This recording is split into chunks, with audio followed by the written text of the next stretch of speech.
Hello, I'm back again for a third video. I think I got my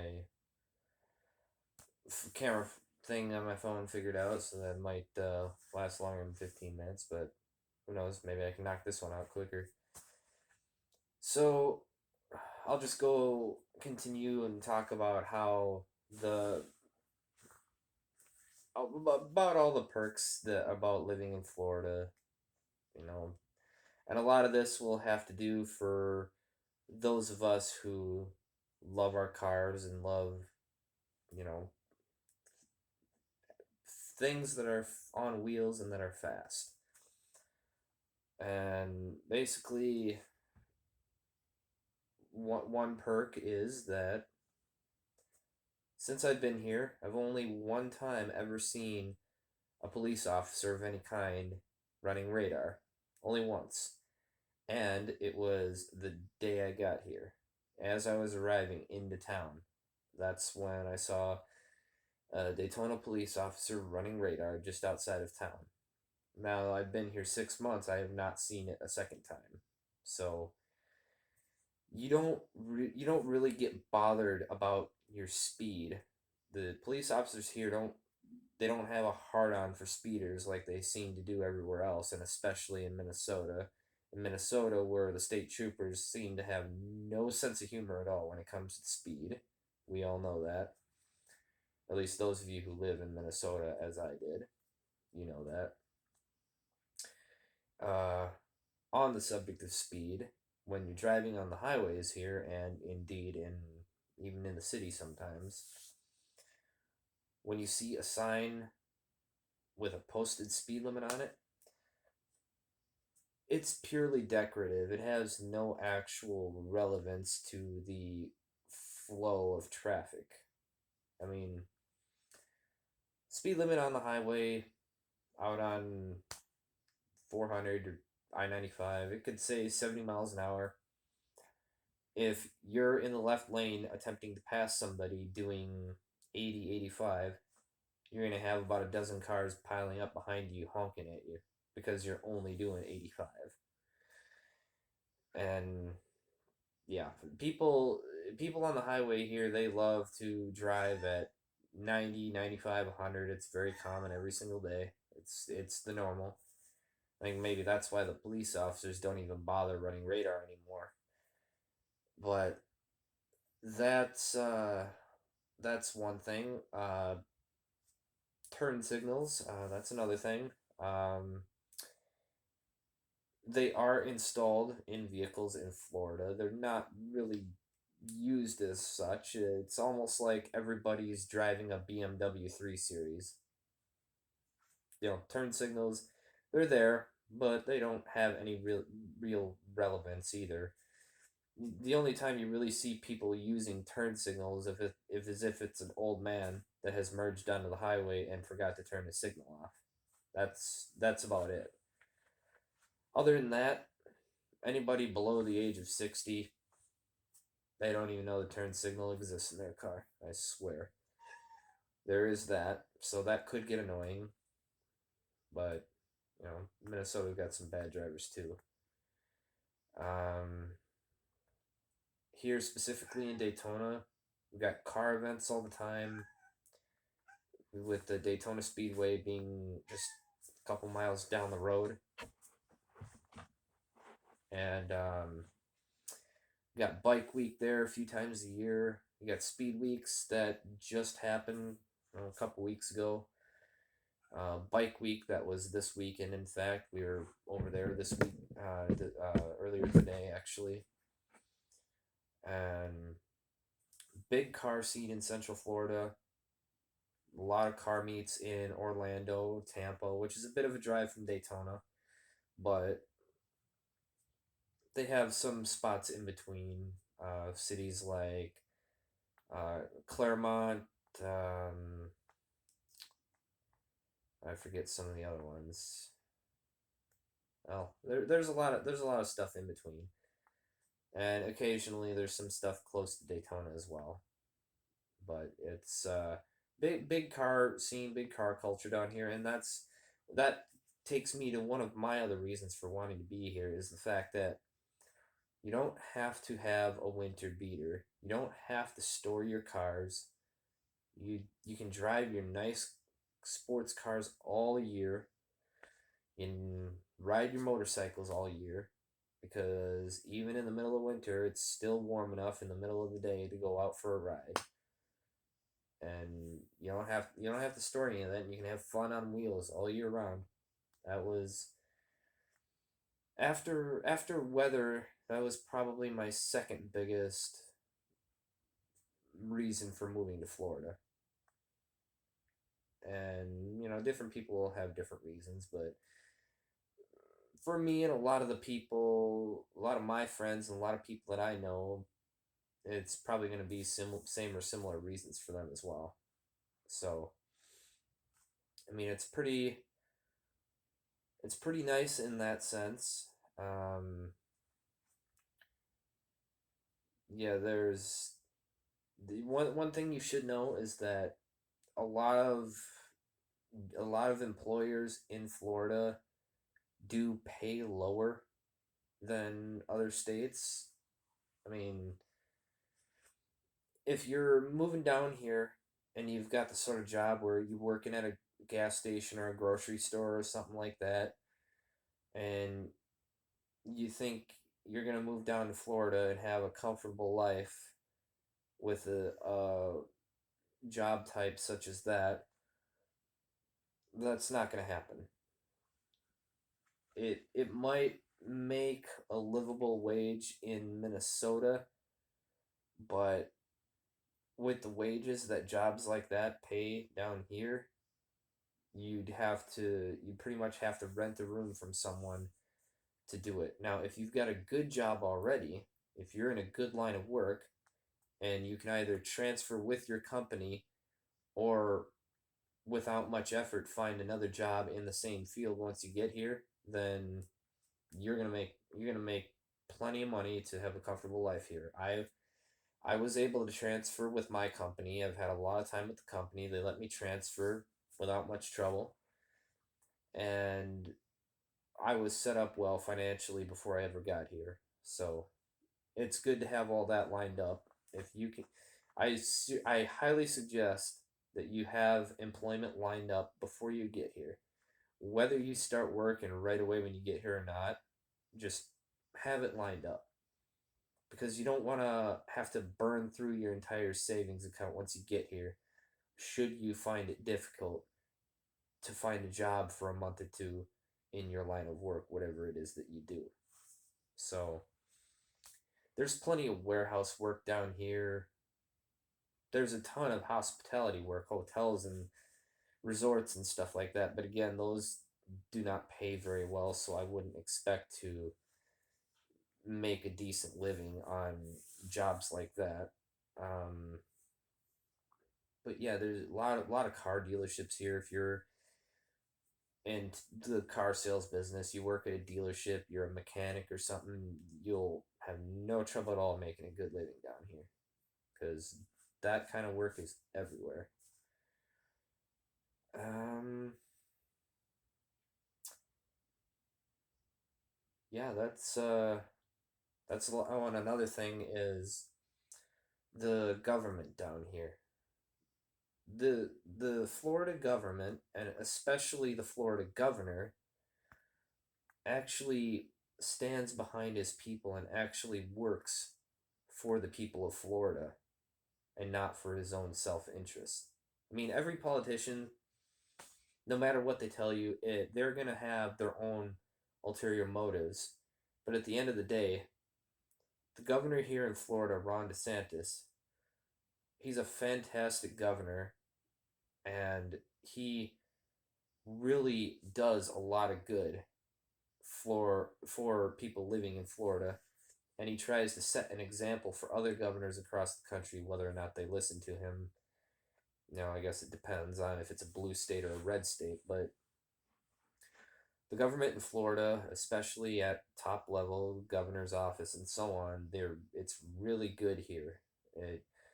The government doesn't interfere with how you raise your child. You know, the power that parents have in Florida to dictate everything about their child's life. It is fantastic, and it's the way that it should be everywhere, even at a federal level. But like you, if you have a two-seater car and you have your kid riding in obviously the front seat with you because there's no back seat, you're not going to get bothered about that. I got bothered by about it a couple times in Minnesota, but not here. Like I said in a previous video, the homeschooling, they have a variation of it called unschooling. Now, it doesn't mean that you're not teaching your child and so on, but it means that you don't have to follow the tailor made or the template of curriculum that a public school would have. You know, they have science, math, reading, and history and whatever, but you can allocate your child's learning time to things that both interest them and things that they're actually going to use in life. Like when I was in school, I was public school the whole way, like a lot of people. Honestly, 80% or more of what I learned in school, I've never used in my life since. And that was my goal with homeschooling is that I don't want the public school to waste time teaching my child to be smart in a world that no longer exists. All right, it doesn't. There's a lot of things they teach in public schools that I feel that my daughter doesn't need, and I'm not going to waste time with that. So, for now, I'm homeschooling her, and I will likely get her into a private charter school either this coming school year or the year after. We'll see. But I don't think I'll ever put her in a public school again just because I think a lot of what they're trying to teach the kids nowadays is a waste of time. And you have just so much power and control as a parent if you do it yourself. And there's no there's no attendance requirement either. So you can schedule your teaching your child at home. You can schedule it around your work schedule or whatever else it is that you and the family do.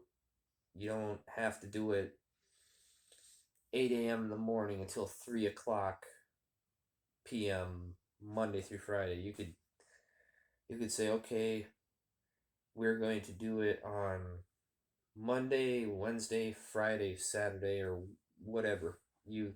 There's no attendance requirement. All that you have to do is you have to file a letter of intent for that particular school year by the end of September. You have to keep records of your child's work in progress for whatever it is that you're teaching them for up to 2 years. So, in case they decide they want to review it and see what you're up to, they have to give you a 15-day notice to do that. And then at the end of each school year, then there's like a final review slash exam. Just it's just kind of the process here. Even though you have full control of what you're teaching your child, it's still something that they just want to do, just for the good of the child. But it's no big deal because they still don't tell you what you can and can't teach your kid and whatever.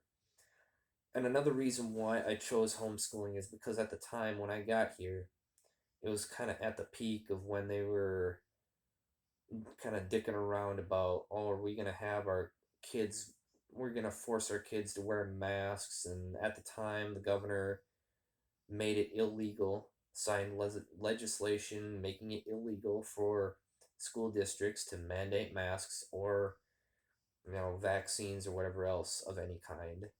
And some school districts went ahead against his order and mandated it anyways. But that only lasted for a couple of weeks after I got here. So, and then they put a stop to that. So But when I got here, I just decided I didn't want to be a part of that. I didn't want to butt heads with anybody about masks and vaccines and so forth because I'm not anti-vaccine, but I'm anti-mandate, and I don't want anybody telling me what I have to do or what I can and can't do with my child. So I just I just made it easy, and I said, you know what? I'm not going to put her in a public school anymore. I'm going to homeschool her for now. If I decide to put her back in a school, it's going to be a private charter school, and she's going to get more one-on-one, attention in a private school when she does go to one. And until then, I can dictate her school and what she learns, and it's really the perfect setup for me for my work schedule, and it's working great so far. She's made great improvements in such a short amount of time, and she's happy with it, and it just works. And I think it's a great way for anybody moving to Florida who may have a busy schedule and have a hard time figuring out, okay, which one of us is going to go and pick up the kids from school today and all that sort of stuff. It really eliminates a lot of those problems. And you just have so much power and control in Florida over that sort of thing. So that's another perk. And the private and charter schools, they're everywhere. And there's some online options, online school options as well. Those do have a set curriculum and schedule that you do have to follow. But that's kind of like in between sending your kid into a school and doing homeschooling. So it's kind of like a happy medium if you want to go that route. There are also scholarship programs for those as well. And let's see. Oh, and well, another perk. I just thought of this randomly, but when you do your driver's license, when I did my driver's license, it was September 2021, and I think because it doesn't on my license it says it expires in 2030, 2030. So I think when you renew your license, it goes 10 years in Florida instead of every 4 years in Minnesota. So 10 years, that is awesome. And the lines at the DMV move a lot faster here. Even though there's more people here, they're much more efficient with how they do things. And another thing you're going to love about Florida, when you go to transfer your titles for your vehicles in Florida, they can print you a vehicle title immediately when you're there at the counter. It's called a fast track, and I think it costs an extra $10. But instead of waiting a month or two for Minnesota to maybe get you one in the mail, they will print you your new vehicle title immediately right there at the counter. So that is something I did not know when I was moving to Florida, but I was just blown away by that. And they asked me, do you want to pay the extra $10 to get your title right now? And me knowing how long it takes to get one in Minnesota, I was like, yeah, I would love that right now. That would be awesome. I couldn't believe it. So that's another perk. And they've got about roughly 120, 130 different styles of license plates that you can put on your car. And each one of them has a different design and has like a name for where the money goes to when you buy that plate. A lot of it is like charity stuff, save save sea turtles, save wildlife, endless summer. It's like a camp program, I think. And there's just a lot of different license plate options, and with all the different designs on them, you can pick one for a cause that you love, or you can simply pick one because you like the design and it matches your car. That's what I did with the Fiero. It's like a It's like an endless summer plate. It's got red and yellow, orange on it, like a kind of a beach sunset kind of theme, and it matched the red car really well. So I was like, what the heck? License plate that goes well with the car, why not? And so that's another cool thing. A lot of different causes that you can support by doing that. And oh god, what else? Oh, if you love wildlife, then this is the place to be as well. You don't you don't really see gators, like alligators and iguanas and stuff like that until you go very far south. But we got these little tiny little, I don't know how it's pronounced, anole lizards or something that are right outside our door. We see them all the time, and they're the cutest little things. And you'll every once in a while see a small snake, crawling off in the bushes, minding his own business. They're not gonna bother anybody. They're more scared of you than you are of them. But if you like wildlife, there's turtles. If you got a place that has a pond or something, you'll see turtles kind of just out swimming on a random day, or maybe taking a little walk across your yard or something to get to a pond or to cross a road or something. And yeah, if you love animals, you love wildlife, this is the place to be.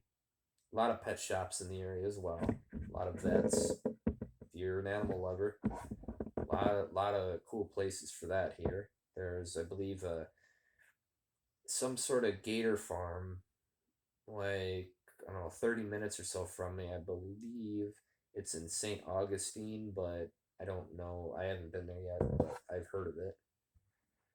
So there's a lot of fun stuff, and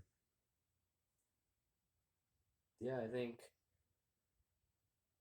that pretty much covers most of what I can think of right now. But if you've got any other questions, you can drop me a comment. Like, I'm gonna post these links on Facebook, and you can drop me a comment on the YouTube comment section, or you can do it on my Facebook post when I post the links. If you got any other questions, then just let me know, and I'll do my best to answer them to the best of my ability from what I've learned so far. But yeah, it is now, probably getting on to be about 2 o'clock in the morning now, so I'm probably going to go to sleep. But yeah, I hope you enjoyed the videos and found them somewhat informative. I've never done this kind of thing before, but hopefully they're not completely useless. But have a good night, and I'll chat at you later. Peace.